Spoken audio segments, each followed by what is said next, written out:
and welcome to the World News at 12 on Tungba 100.9 FM. My name is Tony Olutuyo. First, the headlines.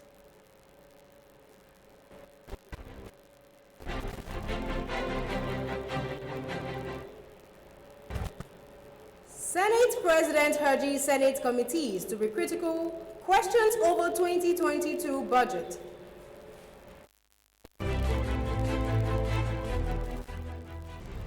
National Youth Service Corps Chief asks inspectors to avoid sharp practices.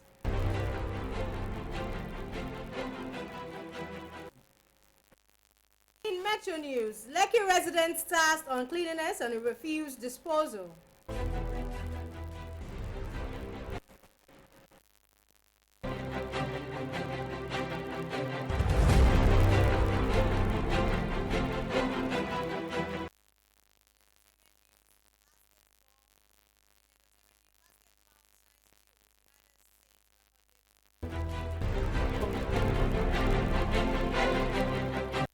Sports news, Nigerian Sports Ministry denies squandering the Tigers 94.6 million naira. In international news, Biden to meet Kenyan president as United States weighs sanctions on Ethiopia. Now, the details.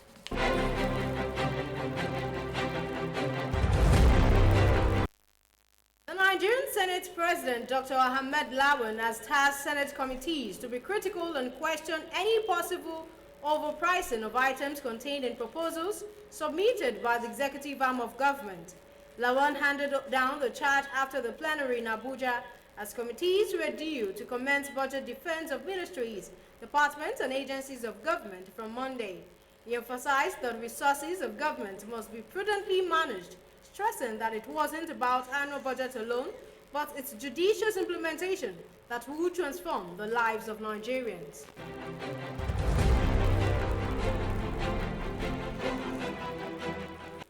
The Director General of the National Youth Service Corps, Brigadier General Shuaib Ibrahim, has asked workers of the organization to avoid unethical practices that are capable of tarnishing the image of the scheme.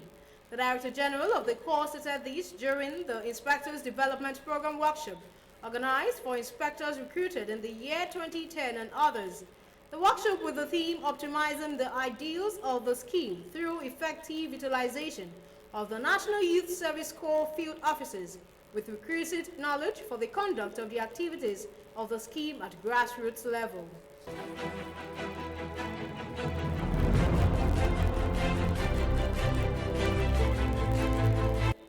In Metro News, Lekki residents in Lagos have been urged to keep their surroundings clean by clearing heaps of refuse littering their environment.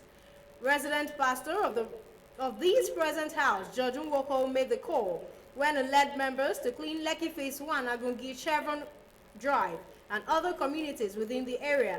While handing over the cleaning agents and materials to the representative of Lekki Residents Association, Pastor Nwoko said the exercise was one of many initiatives that would undertake in the coming month. He said the church is part of the solution in nation building and would do more in terms of waste management. Pastor Nwoko also stressed the importance of prayer to the growth of the nation. He encouraged youths to remain focused on their goals and shun negative vibes such as drugs, cultism, fraud, and the likes.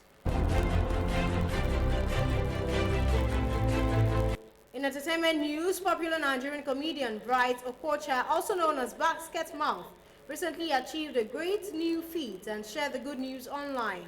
The celebrity funny man, who is also a music artist, has now signed a record deal with an international company. Taken to his Instagram page, the exaggerated Basket Mouth posted a video and photos of himself with men who appeared to be his business partners in the signing of the deal.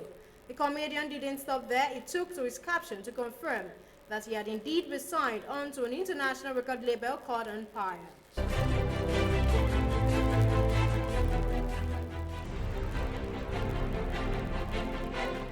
Now let's join Peter Bamidele on Sports News.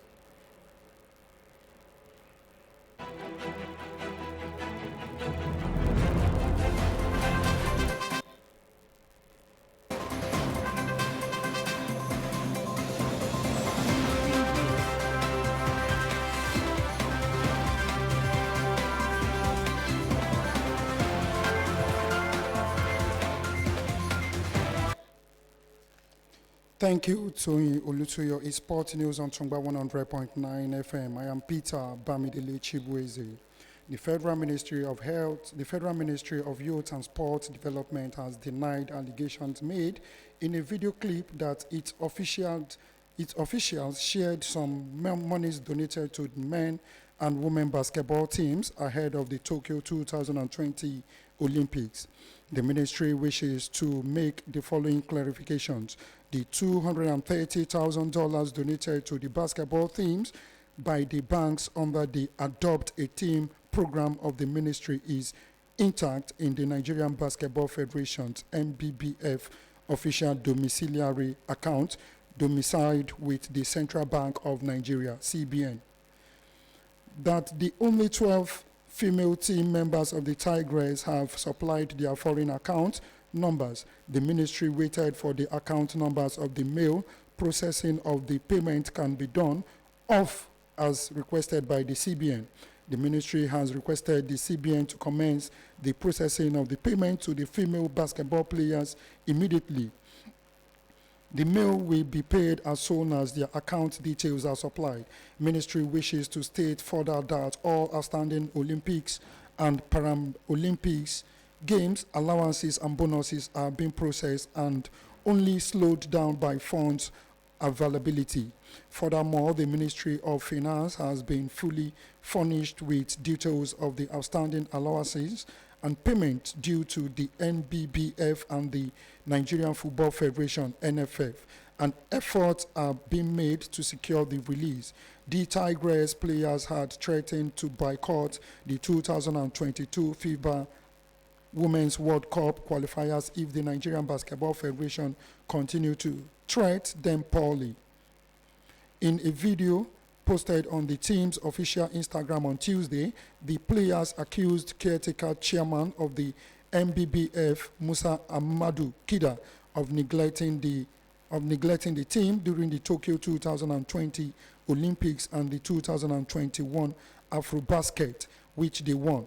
The team also accused the Ministry of Youth and Sport Development and the NBBF of withholding their bonuses and allowances totaling $197,118, which included the $100,000 donated to them just before the Olympics.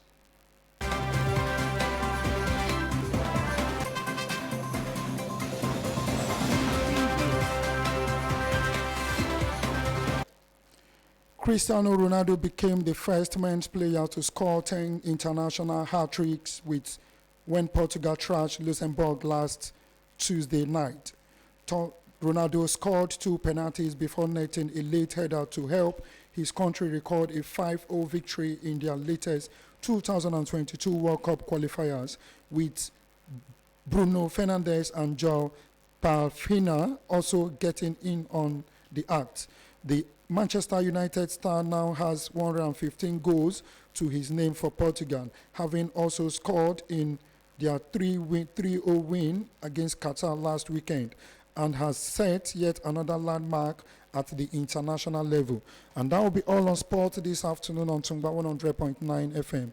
I am Peter Bamidele Chibueze. Let's get back to Toyin Olutuyo for the rest of the news. Stay blessed and stay tuned. Good afternoon.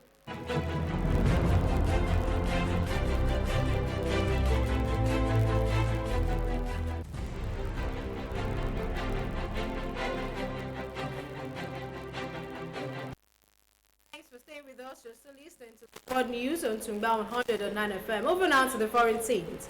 The United States President Joe Biden is set to meet Kenyan President Uhuru Kenyatta as war and a humanitarian crisis roll neighboring Ethiopia.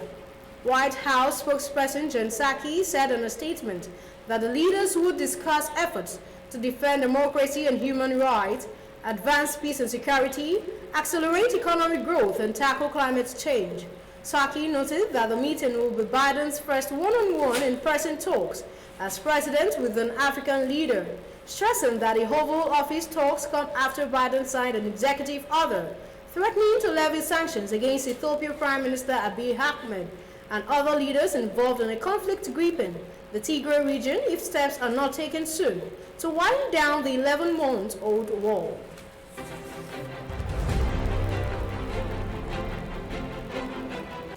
A high-level Taliban delegation said he has arrived in Turkey's capital for talks as Afghanistan's new government continues a diplomatic push for support and recognition.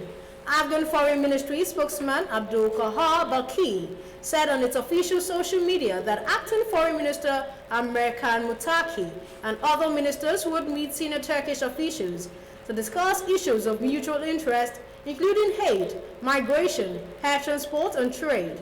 Balki said that the visit comes a day after Cavusoglu told reporters that he and ministers from other countries plan to visit Afghanistan's capital, Kabul, for talks with the Taliban, who took over the country in August, adding that invitation was extended by Turkish Foreign Minister Mevlut Cavusoglu.